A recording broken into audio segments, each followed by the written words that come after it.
Hello summoners and welcome to another ProGuides video. I'm Zyrene and today we'll be talking about the 10 best junglers on patch 11.8. When you're playing the one role that can influence how all three lanes play out, it's a pretty good idea to take one of these power picks to control the flow of the game. Do note that the champions in this video are generally the most meta picks for their role, and as a result, most of them are picked or banned pretty frequently.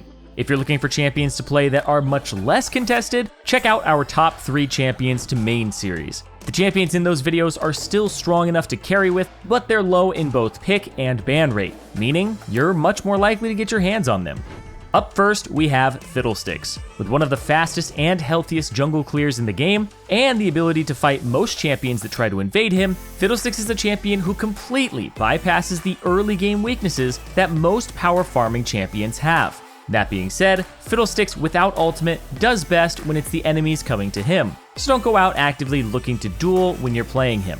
You'll abuse that super fast jungle clear speed to soak up as much experience as you can, looking to gank wherever possible. While not nearly as effective as post-6 ganks, Fiddlestick's Fear and Silence chain can be enough to set up allies with enough damage to pick up some early kills. Once you're level 6, it's time to turn up the heat, ganking as soon as possible every time your ultimate is off cooldown. With the high damage of your combo, you can kill most squishy targets within the duration of your Fear and Silence, leaving them unable to flash away or trade back with their own abilities, so you can even look for dives in the right lanes. As the game goes on, vision control becomes extremely important, so be sure you're working with your team to place control wards, and using your passive every time you can to make sure that there are no wards nearby. You just need one solid ultimate from out of vision to land a huge 5-man Fear and ace the enemy team.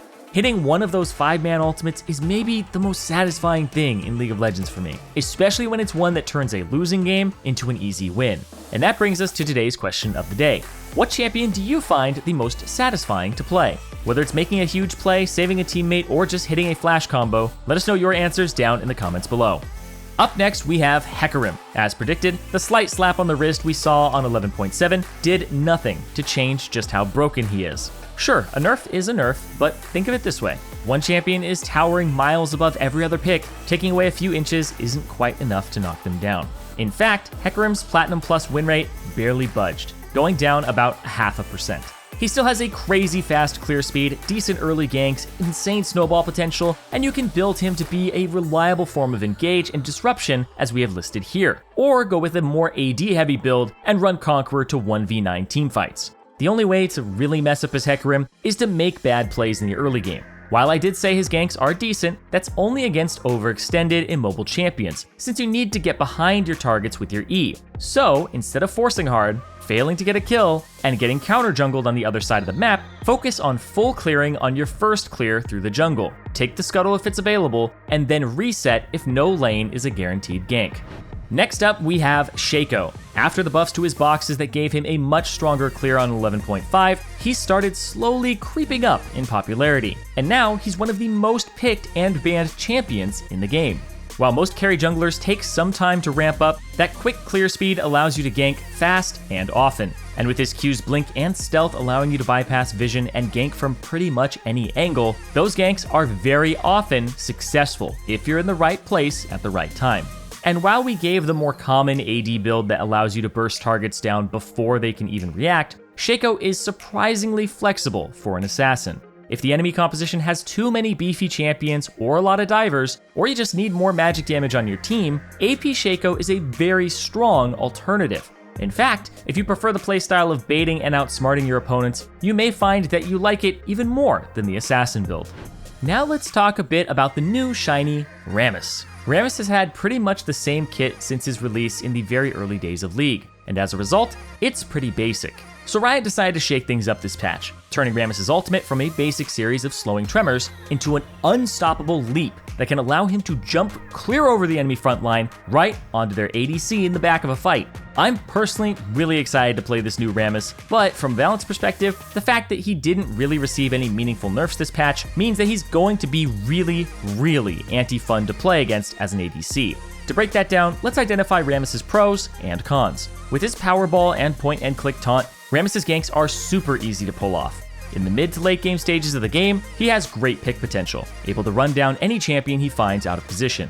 One of his biggest weak points before this patch was that, with his Powerball being able to be easily blocked, he had no real way of getting past a front line to reach ADCs in teamfights. Powerball was also interruptible, so being hit by any kind of CC, even a silence, could completely cancel it out. But with his new ultimate, that weakness is completely eliminated, with him going unstoppable and jumping onto his target. The range also scales with your movement speed, so with a fully ramped up Powerball and Chem Tank active, you'll be able to reach targets playing at their maximum possible range. With no more glaring weaknesses, he may even be at the very top of the jungle tier list for this patch, but we do expect some nerfs to come in 11.9, if not hotfixes even before then. Zack is yet another champion being buffed for seemingly no reason on this patch. He was already a strong pick on 11.7 with a positive win rate overall, and that win rate goes up as you narrow in on the higher elos. Like Rammus, to talk about why Zack is going to be OP, we'll look at what makes him good, as well as what has kept him from being too over the top. Zack already has some of the best gank pressure in the game, with his slingshot allowing him to gank any lane over any wall. Against immobile champions, this is basically a guaranteed kill if they overextend even just a little bit. He's also insanely strong in teamfights, having a lot of disruption with pretty high consistent damage output for a tank.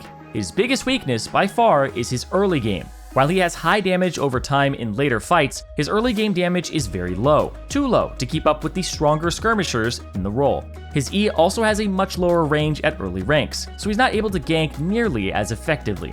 TLDR, his ganks are good later and his teamfights are solid, but he takes a bit to get the ball rolling. This gives his opponents a clear window to abuse before Zack comes online. But with this new patch, the core of his damage, his W, has been buffed. This gives him a quicker, healthier clear, leaving him less susceptible to being counter-jungled, and even gives him a better chance at fighting those early skirmishes. 10 base damage may not seem like a lot, but when you consider how spammable his W is, that really starts to add up. On top of that, they doubled the AP ratio on the ability, making Demonic Embrace even more valuable on him. More damage means he's even more capable of killing the backline carries, but with all that percentage-based damage, you can also use him to fight front to back, melting through bruisers and tanks just as well.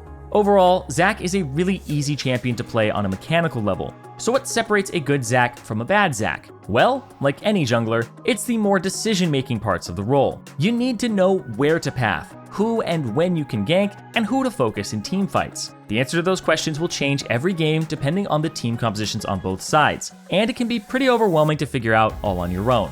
Thankfully, we're here to help with that. At ProGuides.com, our top-tier coaches are more than happy to help you learn everything that you need to know to become a great jungler. So whether you need to learn the basics from the ground up, or you already have a solid foundation, and you're ready for more advanced techniques, head on over to our site and book a session. Now, without further ado, let's get back to the video. Up next, we have Nunu. No stranger to our lists, Nunu is basically the Janna of the jungle. A lot of people think he's the easiest champion to play in the role, and while that is probably true, there's no shame in playing something simple and effective if it gets you consistent wins. Well, that's what we think, anyways. His fast, healthy clear leaves you with enough time and HP to gank lanes, but you're really only able to punish opponents that are pretty overextended, so be sure to plan your jungle path accordingly. Once you do find opponents that disrespect your ganks, you're basically guaranteed to pick up a kill, a flash, or in many cases, both, as many players think they can flash over your snowball, only to still be clipped by the fat hitbox. We have an Aftershock rune page for you here to help you better serve as a frontliner, but against certain compositions, such as ones with a lot of slows or other forms of disengage, you may want to opt for the Phase Rush page instead. And if you're looking for a more early game focused jungler that looks to snowball hard and close the game out before the other team can really even play the game, then maybe RekSai is the champion for you.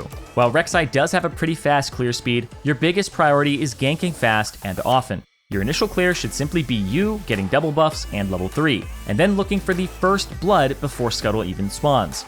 Like with all junglers, the best targets are immobile ones, but RekSai can gank pretty much any champion, especially when ganking for an ally that has crowd control or high burst damage. You just have to get in range for a flash knockup. Once you do, the attack speed from Hail of Blades allows you to get off all 3 Q-empowered auto attacks and your Max Fury E for a big chunk of true damage, all before your target can use their mobility to escape. With just a bit of help from the laner you're ganking for, this is usually enough to net a kill. Once you're level 6, you can 100-0 most non-tanks on your own, with the untarget ability allowing you to go for early game dives without having to trade 1-for-1. Our next pick is Elise. Like RekSai, Elise is all about early pressure and trying to snowball hard. But that is not to say that Elise is an AP clone of RekSai. When RekSai's lanes are pushed in, it's pretty hard for her to gank, at least pre-level 6 when she doesn't have her ultimate to reset the turret's aggro. But with her high clear speed, she can instead invade and counter jungle camps to get ahead in that situation. In Elise's case, her lack of AoE damage makes counter jungling much less effective, but since her repel can be used to drop turret aggro and dodge turret shots, you can use her to dive as early as level 3. This isn't doable in every single matchup, but if your laner has a lot of damage and the enemy laner is either squishy or already missing a good chunk of HP, coordinate with your teammate and go for it. Once you have a lead, you'll constantly look for picks, with your goal being to one-shot anyone you land your cocoon on. With most of Elise's damage coming from her percentage-based Qs, bruisers, and even tanks are in danger of being bursted down when you're fed. Like Hecarim, Udyr was largely unfazed by the nerfs he and Chemtank received on 11.7. All of his damage in the jungle and fights come from his Phoenix stance, so you barely even notice the 2 AD once you're done with the first camp. What makes Udyr so incredibly strong is just how consistent he is. That fast clear speed, having an auto attack stun, and having the movement speed to run down even the most mobile of champions makes him maybe the easiest champion to play in the entire game. As I already said, his base damage from Phoenix stance is high, enough so that he can be a serious damage threat in teamfights, so he's able to build full tank and run target to target, stunning everyone in the fight. While a 1-second stun may not sound like the craziest thing, when you consider it can be done to each target every 5 seconds, the downtime starts to really add up. It also gives a foolproof way to interrupt things like Fiddlesticks and Katarina ultimates, and can hinder dives from reaching your backline, giving your carries time to put some distance between themselves and danger. With his kit being so simplistic, Udyr is the type of champion that is either going to be really OP or really bad. Once he's not in the S tier, there won't be a reason to pick him over any other meta champion in the role, but it doesn't seem like any nerfs are headed his way anytime soon. So if you want a champion that you can play even with your brain on autopilot, he may be right for you. And finishing off our list, we have Khazix. His early game isn't quite as strong as most of the other champions on the list, meaning that if you're going to play him, you'll want to ensure that you don't force skirmishes hard. One way to guarantee yourself a loss is by forcing a fight over Scuttle Crab that you just can't win. Fall behind early on Khazix, and it'll be hard to claw your way back in. If you can avoid going for those early coin flippy plays and give yourself a bit of time to scale, you'll find that Khazix can quickly take over a game. It just takes one mistake from the enemy team, whether it's someone disrespecting your ganks, face-checking you in bush, or a squishy target isolating themselves in a team fight. Once you pick up a kill or two, and you start building some lethality, you'll reach the point you can completely one-shot squishy champions in a single combo. Once you do, you can start playing much more aggressively, looking to catch out supports when they ward, make picks on side laners trying to manage waves, and invade the jungle to assassinate your counterpart.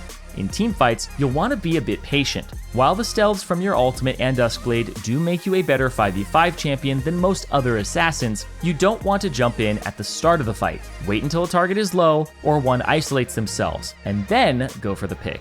And that is it for our top 10 junglers on 11.8. I hope that you guys enjoyed the video. If you did, be sure to sub so that you never miss out on any of our meta guides, so that you're always in the loop on what the best picks are. And before you go, I'd like to mention that we're actually running a 20% off sale on ProGuides subscriptions over at ProGuides.com. So if you've ever considered subbing, now's as good a time as any. And one last thing, don't forget to check out our Discord in the description box below, where you can discuss League further or just hang out and be a part of our community. I can't wait to see you guys back for the next video. But until then, good luck on the Rift, stay safe, and wash those hands.